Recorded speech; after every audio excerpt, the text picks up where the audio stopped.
До крајот на оваа недела ќе биде усвоен ребалансот на буџетот, вели премиерот Христијан Мицковски, последната недела ќе го пуштат овој документ на усвојување во законодавниот дом. Очекувам оваа недела да помине владина седница и да се најде во парламентот. Ставот на владата е дека ребалансот ќе биде изработен во согласно со средорочната фискална рамка и стратешките приоритети на владата.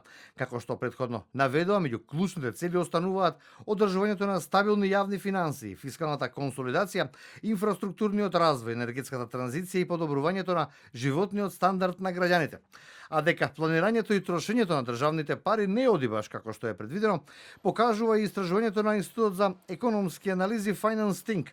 Усвоената фискална стратегија според експертите има големи недостатоци, особено во делот на буџетскиот дефицит, кој пак најчесто е причина за ребаланс во текот на буџетската година.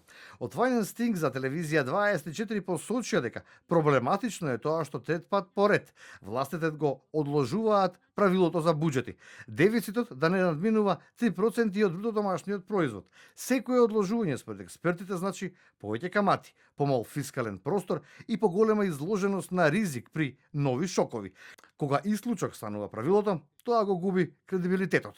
Вие на расходната страна имате на некој начин фиксни трошоци. Ги имате платите, ги имате пензиите, ги имате исто така оние социјални трансфери на доместоци кои што прво ви се фиксени од аспект на износ кој што треба и обврска која што сте ја презеле, меѓутоа исто така тие имаат вградени автоматски стабилизатори, каде што во услови на инфлација тие автоматски се зголемуваат заради порамнување и задржување на тој животен стандард, што значи дека таа ви е фиксна компонента. Понатаму ги имате каматните стапки, обврските по каматни стапки за сите минати јавни долгови, кои што во никој случај не може да бидат одложени и имате на приходната страна на некој начин тромава и тешко прилагодлива приходна страна која што се соочува со сериозни предизвици на висока неформална економија, бавни процеси.